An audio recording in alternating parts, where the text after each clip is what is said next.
And we're back at St. Anselm College in Manchester, New Hampshire. Joining us now is the candidate who finished in the top tier in Iowa and is a strong second now in most polls heading into Tuesday's primary here in New Hampshire.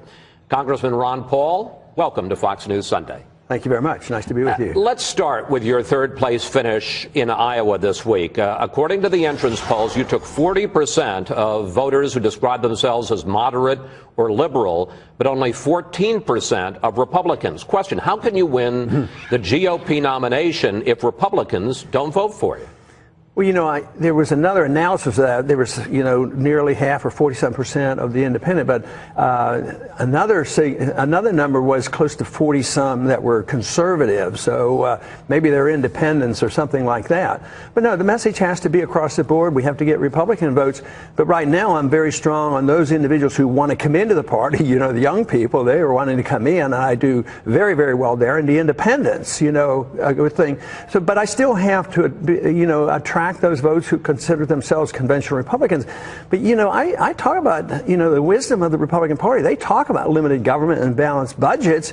And because, I have to stand up against the party, some people don't quite figure it out. But I really speak the language of the Republicans who think that we should have limited government. Here in New Hampshire, roughly 40% of the primary vote is expected to be so-called undeclared voters, not registered either as Republicans or Democrats. Are you counting on the undeclared voters here in New Hampshire? Oh, absolutely. And we solicit them. And, of course, we go to the Republicans as well. But the whole spirit up here, falls into place for what I've been talking about for a long time, very limited government economically and with personal liberties. And so we work very hard with the independents, but I think we're doing quite well with the Republicans, too.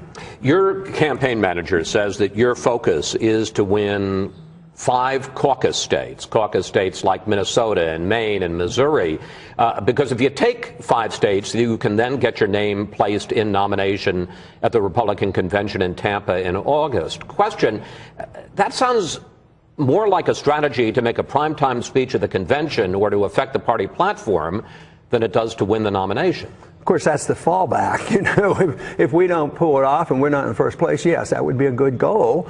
And people ask me why I run, and I run to win, and I have won a lot. But we also want to help direct the party and the country in a certain way. So that would be a very, very positive strategy to have an influence in the party, so we certainly would look at that as well. Well, let me ask you about that, because, there's a big deal made about the platform at the convention, and then, frankly, I don't have to tell you, people ignore it. Yeah. Why is it important to you to get your views, anti-war views, anti-government views, into the party platform? Oh, I think so. And you're right. But that's also the reason the American people are so sick and tired of the promises by Republican and Democrat leadership. They make these promises, they have platforms, and they go and they don't do anything about it. The Democrats act like Republicans, Republicans act like Democrats. They keep spending the money. They don't shrink the size of the government. They don't protect our privacy. So then why do you care what's in the platform? Well, I guess I'm an optimist, that, you keep plugging away. I'd have to be an optimist because I've been plugging away for a long time. My views I've expressed since the 70s, but all of a sudden they're getting a lot of attention, a lot of popularity. The country, out of desperation now, is looking at a constitutional approach. In foreign policy, they're tired of the war. Just think how many people now are looking at monetary policy, and that only happens about every 100 years where people get real concerned about monetary policy, and everybody knows we're up against the wall on the spending, and the debt is a problem, and they know that I'm very aggressive on dealing with the deficits that we have. In your speech in Iowa Tuesday night, I think it's fair to say that you made a statement that no candidate running for president of the United States has ever made before. Let's watch. I'm waiting for the day when we can say we're all Austrians now. I think you'd agree. No presidential candidates ever said it. You were advancing in something you believe very deeply in the Austrian School of Economics, which opposes the idea of government intervention in times of downturn, of crisis, and says, basically believes in the value of what's called creative destruction. Is that what President Paul would do, creative destruction? Well, that is the answer to our problems. I mean, if you want economic growth, you have to listen to that. But obviously, that statement comes from the fact that I didn't have very good handlers, or I didn't listen, because I'm sure a political handler, what are you talking about? Only your supporters are going to know what you're talking about. But a lot more people know about the young people on campuses. No, what you want is corrections, and we're talking about a correction in 1 year instead of 5 or 10 or 15 years. For instance, Japan's been correcting for 20 years, and they haven't cleansed their system. They haven't gotten rid of the malinvestment and the bad debt. We did it in the 30s, and we're trying real hard. We predicted these problems and said the malinvestment distortions come from the Federal Reserve having artificially low interest rates. So you're saying don't intervene, just if it's going bad, let it go bad. Quickly. In 1921, that's exactly what we did, and the GDP went down like 15%, and debt was liquidated. Nobody even remembers it. So now when you prolong it and you prop things up, like in the Depression, we did things like, well, the farmers didn't have enough money, so we needed more money for crops, so we plowed the crops under when people were starving. That's the silliness of government intervention. So you need to get rid of the mistakes. It's sort of like you need the operation, you need the surgical removal of the tumor, and the tumor is the mistakes in the debt. And this is why I make bold proposals to cut $1 trillion out of the budget. Last week, you were asked about and defended your criticism of the 1964 Civil Rights Act, which ended discrimination in public accommodation. Back in 2004, you said this, and we're going to put it up on the screen: the rights of all private property owners, even those whose actions decent people find abhorrent, must be respected if we are to maintain a free society.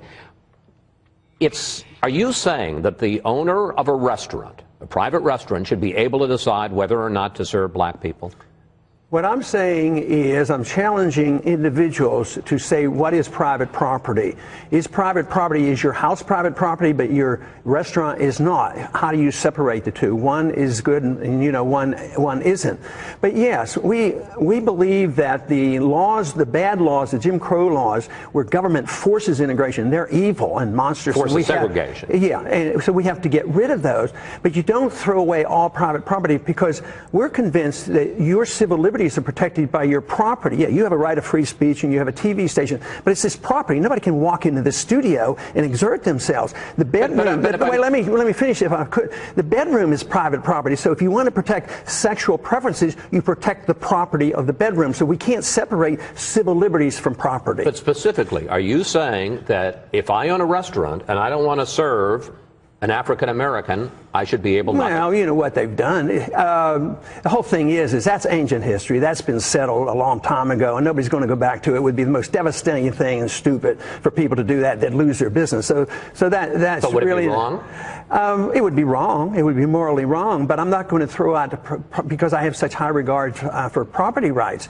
But what the whole thing is sometimes these things don't work out as well. What do? They privatized a lot of things. They had private clubs and things like that. I think you have to change people's hearts and minds, but you have to understand property, and property protects our religious beliefs, our personal beliefs, our civil liberties. But if you throw that all out, just think of how often government was the culprit, whether it was slavery, the Jim Crow laws, and segregation in the military.